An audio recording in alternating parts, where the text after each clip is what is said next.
नमस्कार, मैं ब्रजेश और आप देख रहे हैं हमारा YouTube channel ancient culture. Ancient culture पे आप सभी का स्वागत है। अगर आप हमारे चैनल पर नए हैं तो हमारे चैनल को सब्सक्राइब कर लीजिए। आइए आज हम बात करते हैं कि आखिर माँ गंगा का पृथ्वी पे क्यों आना हुआ, गंगा दशहरा क्यों महत्व है। आज गंगा दशहरा के बारे में हम बात करना चाहते हैं आपसे। सनातन धर्म में माँ गंगा का बहुत महत्व है। हर तीज त्योहार पर गंगा स्नान करने और पूजा पाठ करने का शुभ कार्य में गंगा जल का उपयोग करने की परंपरा सदियों से चली आ रही है। पापों को धोने वाली जीवनदायी माँ गंगा का ज्येष्ठ महीने के शुक्ल पक्ष की 10वीं तिथि के दिन धरती पर अवतरण हुआ था। इस पर्व को गंगा दशहरा कहा जाता है। देश के जिन राज्यों में गंगा नदी बहती है वहाँ इस पर्व को दो धूमधाम से मनाया जाता है। इस बार यह पर्व 20 जून 2021 को है। इस मौके पर जानते हैं आखिर क्यों राजा भागीरथ ने घोर तपस्या करके माँ गंगा को पृथ्वी पर बुलाया था। गंगा को धरती पर लाने के लिए पौराणिक कथा है। इसके मुताबिक सागर नाम के एक प्रतापी राजा थे। एक बार उन्होंने अश्वमेध यज्ञ किया। अश्वमेध यज्ञ के घोड़े को देवताओं के राजा इंद्र ने चुराकर कपिल मुनि के आश्रम में बांध दिया। फिर उस घोड़े की तलाश में राजा सागर के 60,000 पुत्र निकले। उन्होंने कपिल मुनि के आश्रम में जैसे ही घोड़े को देखा वैसे ही बिना सोचे समझे आक्रमण कर दिया। इसे तपस्या में लीन कपिल मुनि की आंखें खुल गई और क्रोध में आग बरसाने लगे। उनकी आंखों से आग निकलने लगी। अग्निज्वाला से राजा के सभी पुत्र जलकर भस्म हो गए। हालांकि इसमें राजा सागर के एक पुत्र अंशुमन बच गए। और फिर उन्होंने कपिल मुनि के पास जाकर अपने भाइयों की आत्मा की शांति का उपाय पूछा।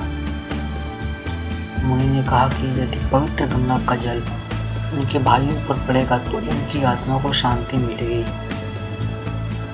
बाद में उसी कुल के राजा भागीरथ का जन्म हुआ और उन्होंने अपने पूर्वजों की आत्मा की शांति दिलाने के लिए गंगा को धरती पर लाने का बीड़ा उठाया।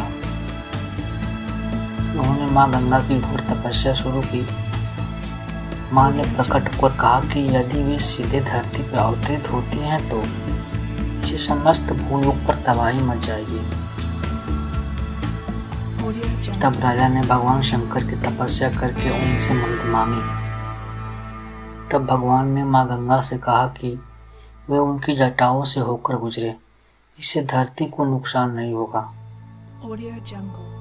इसके बाद भागीरथ माँ गंगा को गंगोत्री से गंगा सागर तक लेकर चले गए और इस तरह राजा सागर के 60,000 पुत्रों की आत्मा को शांति मिली। तब से ही इस दिन को एक पावन दिन माना जाता है। इतना ही नहीं, पूर्वजों की आत्मा की शांति के लिए पिंडदान भी गंगा में ही किया जाता है।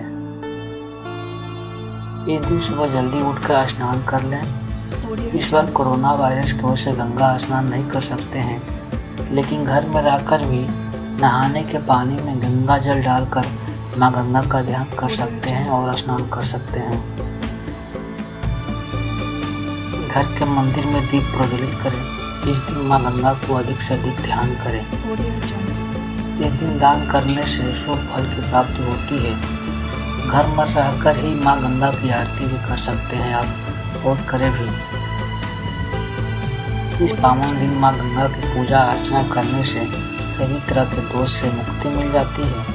माँ गंगा की पूजा अर्चना करने से शुभ फल की प्राप्ति भी होती है। तो दोस्तों, जैसा कि आप सभी ने आज इस वीडियो में देखा कि कैसे राजा भागीरथ ने अपने पूर्वजों की आत्मा की शांति के लिए माँ गंगा को पृथ्वी पर लाए थे।